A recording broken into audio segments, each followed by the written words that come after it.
Today, we're going to talk about a brand new game currently in development and soon to be launched into early access that I've been waiting on for quite some time. A few of you might have heard about it already, but the dev team has been quietly working on this for a few years, and today they've decided to give us our first look.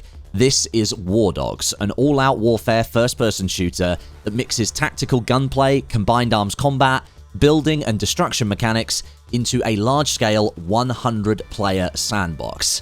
That's a lot of marketing words right there. But essentially, the team at Bulkhead is creating something that blurs the lines between Battlefield and Armor, carving themselves out a niche and creating something different with the way that the gameplay is positioned. I've been playing a fair bit of Arma Reforger recently, and I've pumped over 300 hours into the latest Battlefield game, so it's safe to say for someone like me, WARDOGS is a game that I'm interested in. So I wanted to highlight this game to you today, as there may be a lot of you out there as well who might be interested in something like this. I've got all the details from the dev team that they've released today in this video, and I've got some extra information that I've been able to collect as well, so stick around to the end of the video to get the full picture. And then let me know in the comments if this is a game that you're looking forward to. Oh, and drop the video a like as well for the algorithm. I'd appreciate that. So as I said in the intro, WARDOGS is a tactical all-out warfare FPS game at its core, with a particular focus on tactical gunplay, combined arms combat with air and ground vehicles, so I'm talking helicopters and tanks, with destruction and building features. The game mode of WARDOGS is inspired by King of the Hill, one of the game modes that was modded into Armor, and it has teams fighting for control over a single location. WARDOGS has 3 teams active at any one time in a match, and each match supports 100 players, taking place within a 2x2 kilometer space on the larger, sprawling 256 square kilometer map. Sounds like the devs have created a much larger world as opposed to multiple different maps for this game. This will likely mean that every time you fire up the game, you'll just be jumping into a different section of this massive map, joining one of the 3 teams and then fighting it out to take control of the control zone. In order to do that, the team with the most players within the zone earns points towards a total score of 100, and reaching that target score wins you the match. According to the developers, they've designed this wider 256 kilometer squared map to have unique locations sprawling right the way across it, and with different players you come up against in those matches, you'll likely never have the same experience match to match. Now, interestingly, the Bulkhead team making WARDOGS actually consulted and teamed up with the Arma 3 King of the Hill modding team to shape what the game is going to be like, which I think is a really interesting direction, actually. Instead of being led by what perhaps someone high up within the producing team thinks is a good idea, the ideation and creation phase of this game lent into the player side, taking something that was produced by modders and gamers and making that the focus instead. This is quite a change in direction compared to games like Battlefield, for example, where high-level features, core pillars of gameplay, etc., they're decided on years in advance by people who perhaps aren't as connected to the gamers who ultimately end up playing the game. Bulkhead decided that they were going to have input from gamers, modders, and community members pretty much from the very beginning.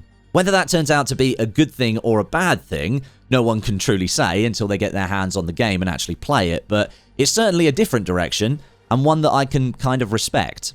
The amount of times that I've been asked to give feedback and input on video games that are already deep into development, too late to make meaningful changes, well, I'd need more hands to count extra fingers. At the very least, the Bulkhead team decided to do something different with WARDOGS from the very beginning. So that's the general gameplay loop gist during a match of WARDOGS, but what about progression, weaponry, and all this persistent stuff that happens outside of a match that leads into the next one? Well, WARDOGS is taking a slightly different approach here. Every kill that you get in-game rewards your character with cash that it can spend on upgraded weapons, different attachments, and more outside of a match. Every life you purchase a custom loadout from a selection of weapons, gear, utilities, and vehicles that the game has, and that will allow you to adapt to different situations as a match progresses. So a bit like in Armor or Battlefield, where once you die, you can switch out what you're using to better help in a situation. Maybe you're pushing the control zone more heavily, and you want to switch to an SMG loadout. You'll be able to do that if you've built up enough cash to afford it. Every team play action in the game also rewards cash, incentivizing you to help your team in any way you can. Team play actions right now include reviving squad mates, transporting friendlies to the zone, and controlling the objective directly. And the cash you earn is persistent match to match. So it's like a ever-collecting pool of cash that if you spend it, the amount goes down. If you get lots of kills in a match, your cash is going to go up. So really, this is the main way that you're going to experience the freedom to choose your equipment in WARDOGS. From what I can see in the limited gameplay that I've been provided as well, I can also see some XP being rewarded for kills in here. Not really sure what that's tied to. You could make an assumption that maybe it's like weapon levels or vehicle levels or maybe like a character level. Maybe it's like a vanity system where you rank up and achieve a greater status in game. Details are a little bit scarce here. We'll probably find out more in the future. It appears that destruction is set to be a massive part of the experience in WARDOGS. This is something that not a lot of other games really dive into, not at least in a properly player-controlled way, because it can be quite complex to get right. But the team at Bulkhead is giving it a shot here, and from the limited clips we've got to see, it looks like it's being implemented in a good way. You can destroy apartment blocks with your RPG, or you can ride through towns with destructible buildings, smashing them up with a tank if you want to. And flipping that around, there is building in the game as well, so you're able to fortify key locations within the map to gain a tactical advantage. From the footage, that appears to be in and around the control zone, making it likely harder for attacking teams to get close and start overwhelming you when you're holding on to it. I'm really interested to see how this plays out in practice because, as I've said already, many games choose simply to not do destruction because of how messy it can be, how technical it can be to implement correctly, plus have it not be a negative impact on gameplay. So for example, older Battlefield titles, when destruction was kind of in its infancy, games like Battlefield Bad Company, you sometimes ended up eliciting worse gameplay as matches went on when all the natural cover had been destroyed, and a lot of the maps ended up feeling very flat and very open, and they'd have these massive sightlines that just weren't there at the start of the game. Now, it remains to be seen if the team at Bulkhead will be able to find a way to keep the map flowing and feeling fun and enjoyable whilst utilizing destruction to make gameplay more interesting and rewarding. Really depends on what it's like when we get to play it.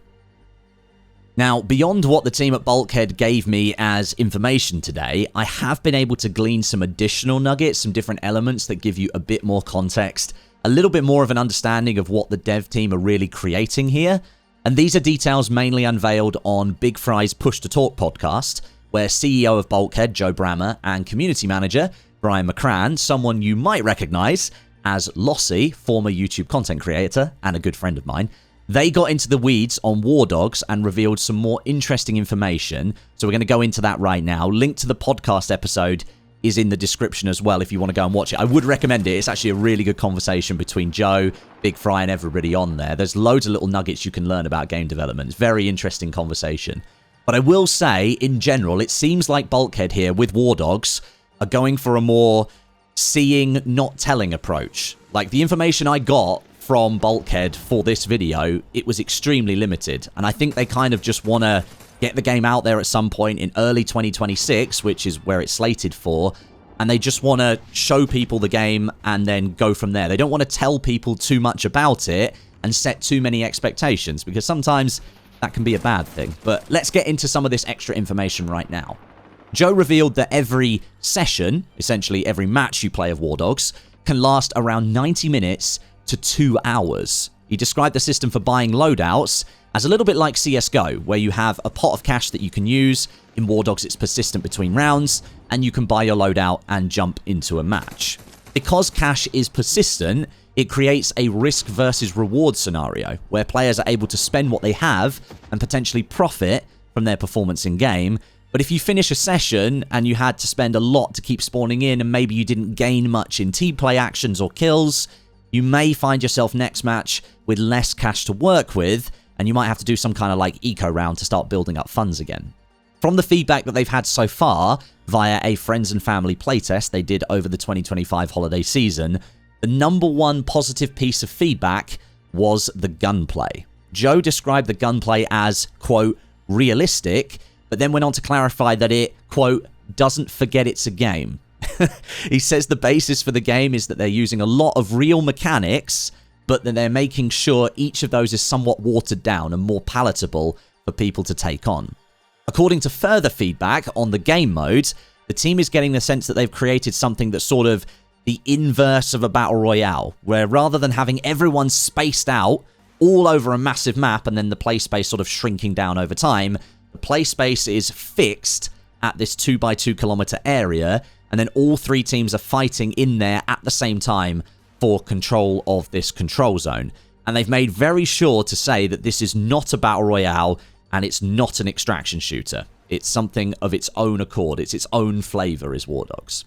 In terms of high-level development considerations, the team from day one, according to Joe, chose performance over visuals because WARDOGS is supporting 100 players in what is largely considered to be quite a small play space, and that player numbers stay consistent from the start of the match to the end. The technical challenge was actually really high to achieve smooth gameplay. Joe says that WARDOGS is running on Unreal Engine 5, which so far hasn't produced the most efficient of gameplay experiences, let's say, but the team has built its own framework that sits on top of UE5, and they built that from financial investment from Tencent and Splash Damage. This basically allows the team to do what they want to do in UE5 rather than being restricted. The team sees the cash persistence system in WARDOGS as a way of rewarding players for their time spent playing. This is likely going to be a heavy focus on the game instead of other rewards like battle passes, which Joe says he's not a particularly big fan of. And the game will feature a local voice chat, essentially prox chat, which will allow you to speak to teammates and enemies at the same time, which is going to weave a huge social element into the experience. Whether you want to properly communicate with teammates around you, around a flank that you want to do, or a push-up, or you want to call out your enemies who are on the other side of the wall and taunt them, you'll be able to do that. As I said, the link to the podcast is in the description. I would highly recommend you go and watch it if you've got a spare hour and a half. It gives you a bit of insight into general game development, things that can happen during game development, and a bit more about WARDOGS specifically. But one key point here is the game will be going into early access in early 2026. And we're already in early 2026 right now. So I wouldn't be surprised if we see something start happening in the next couple of months or so. I will say that games like this that launch into early access can have some very varied outcomes. Mileage may vary on WARDOGS versus several other projects that you might have seen take this same route. But the one benefit to this is that there's a good chance you'll be able to play the game, try it out, test it, and see if it's for you before having to commit to any sort of money towards it. I've signed myself up for playtests already. You can do the same. I've put the link in the description for you. And going forwards, I'll be likely keeping up to date with WARDOGS here on the channel. So if you're interested in that sort of content, make sure you're subscribed. Thanks for watching. Catch you soon.